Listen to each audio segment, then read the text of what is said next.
My wife divorced me when my business was down, so my son did something shocking. I've been married to my wife, Josephine, for 23 years. We met in college through her brother, my roommate. Initially, there was no attraction, but as we got to know each other, we gradually fell in love. Josephine's outgoing and extroverted nature captivated me. By the time we graduated, our relationship was serious. I thought the next step was to move in together and eventually get married. But Josephine had other plans. She wanted to take a year off to travel the world, a dream she had nurtured for years. I had secured a good job and didn't want to give it up, so Josephine decided to travel alone. She used her savings, accumulated from part-time jobs, to fund her trip. Seeing her off at the airport was bittersweet, but I was happy she was fulfilling her dream. Initially, she texted me daily about her adventures, sharing photos of the places she visited and the food she ate. In return, I shared my routine office life, which she found mundane. As time passed, her enthusiasm waned. She faced several problems. Her wallet was stolen, noisy roommates disrupted her sleep, and she struggled with the heat in Asia. She often asked me for money to get by. Despite making friends with other travelers, she eventually felt isolated and weary. One night she called me crying, saying she missed home and was ready to return. I booked her flight without hesitation, eager to see her again. When I picked her up at the airport, I was shocked to see a large bruise on her face. She wore glasses to cover her eyes and seemed thinner. She avoided my questions about the injury, which only increased my concern. At home, she was relieved to be in a comfortable environment again. As we ate dinner, she suddenly started crying. I comforted her, worried about what had happened. Josephine finally confessed that she had messed up. She looked at me, guilt etched on her face, and began her confession. She had become close to a guy in her travel group, someone she spent every day with. As my heart sank, she described how she developed a crush on him, feeling guilty once she realized it. The guy had a girlfriend, so Josephine tried to keep her distance. However, one night, after getting drunk, he kissed her, and she didn't stop him. His girlfriend found them, leading to a confrontation where Josephine was punched in the face. Embarrassed and regretful, she cut her trip short and returned to me. As she spoke, I felt a mix of shock, hurt, and betrayal. The weight of her confession hit me like a ton of bricks. I struggled to comprehend how the person I loved could betray my trust. Overwhelmed, I ran to the washroom. Josephine followed, apologizing repeatedly. Unable to bear being near her, I grabbed my coat and walked out, needing space to process everything. Despite our long history, this was the first time she had betrayed me. When I returned home that night, she was asleep, tears staining her face. The next morning, I presented her with two options: end our relationship or work through this together. She hugged me, tears streaming down her face, promising never to repeat her mistake. I also insisted she find a job and repay the travel expenses I had covered. Though reluctant, she agreed. Over the following months, Josephine found work as a personal assistant. Despite her minimal salary, she diligently repaid me and contributed to our rent. As I saw her fulfilling her responsibilities, my trust in her slowly returned.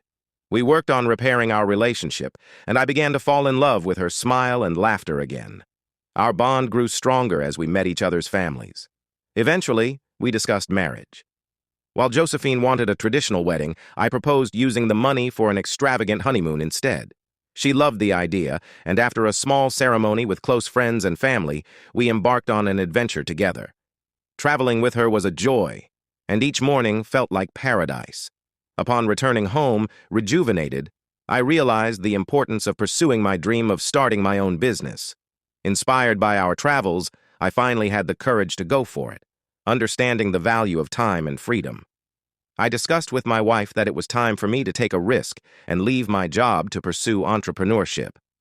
Although she was concerned about losing my regular salary, I reassured her that once the business was established, it would bring greater financial rewards and flexibility for us to travel more together.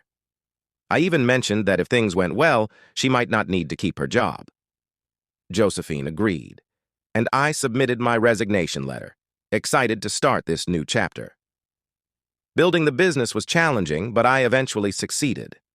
I fulfilled my promise to Josephine by buying her a beautiful beach house and allowing her to leave her job since my income could support us. We were blessed with a baby boy, Sam, who became the joy of our lives. I decided to take a break from work to care for him, and my business ran smoothly with the help of my staff. Sam and I grew close, spending countless hours together. As he expressed a desire to work with me, I started teaching him about the business from a young age with the hope he would eventually take over, allowing me to retire.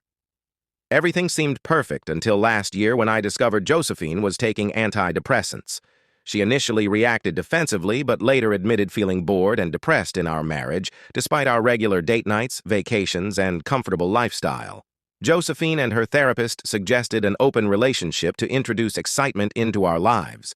I was taken aback by this suggestion and told her that if she truly wanted an open relationship, we would need to consider divorce. She was offended and insisted it was just a suggestion. I encouraged her to find meaning in her life and appreciate what we had. She agreed, and the topic was not mentioned again. We continued our date nights, and Josephine remained on her medication. However, this year brought more challenges. After experiencing a loss of customers post-COVID, we had to close our second-largest branch, resulting in significant financial loss. When I informed my family, Sam asked about our plan, while Josephine became anxious about future losses and suggested selling the business. I understood her concerns, but believed in the potential recovery of our business and was determined not to give up easily. I tried talking to my wife about the business challenges, but she got angry, accusing me of not considering her feelings. She implied I should have stuck to my 9-to-5 job, calling me a loser and a deadbeat before packing some things and announcing she wanted to leave. I was shocked and hurt by her harsh words. The argument escalated, and my son Sam was caught in the middle. She put him in a difficult position, asking if he wanted to go with her or stay with me. Sam chose to stay with me, and we watched her drive away. Josephine had been my best friend, and I couldn't understand why she left. She avoided our calls, so I focused on trying to fix the business, hoping it might also mend our relationship. A month later, she reached out, asking to meet. During dinner, she told us she was unhappy in our marriage and had decided to seek a divorce. She revealed she had fallen in love with an older man who was married and possessive. She was moving in with him and didn't want alimony, seeking only a quick, peaceful divorce. Despite my hurt and confusion, I agreed to the divorce. Sam was angry and upset, and Josephine offered him the option to live with her and her boyfriend, but he refused. Tearfully, he chose to stay with me. Since then, Sam has been unusually quiet, and I've caught him crying in the washroom. It breaks my heart to see him struggling. I questioned whether I was wrong for wanting to fight for our family. After posting on Reddit, I realized I should let Josephine go if she wanted a quick exit. I convinced Sam to start therapy to help him cope with his feelings. 5 months later, our divorce was finalized. Josephine did not take alimony, which I found out was due to her new partner's insistence that she not take anything from me. He didn't want her living on another man's money and was also pressuring her to marry him. Despite her actions, I'm relieved to be done with her. Sam continues therapy and is slowly adjusting to the changes. My business has improved slightly, and I'm confident I can get it back on track without Josephine holding me back. I believe I can finally give my full effort to the company and take it to new heights. Update 3.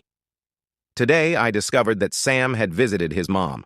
I was surprised to learn he had wanted to see her, but what shocked me even more was that he went to meet her boyfriend and revealed everything about their past.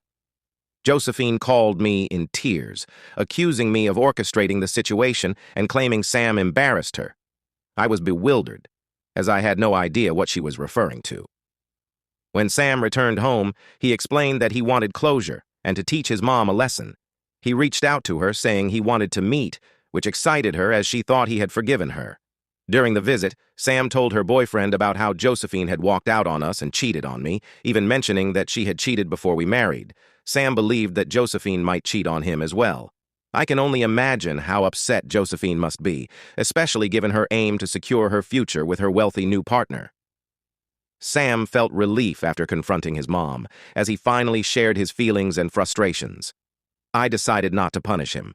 Instead, I reassured Josephine that while I would make sure he didn't contact her again, I was proud that he spoke his truth. Josephine hasn't replied yet, but I don't think she has much ground to stand on. For now, I'm focusing on ensuring that Sam is okay.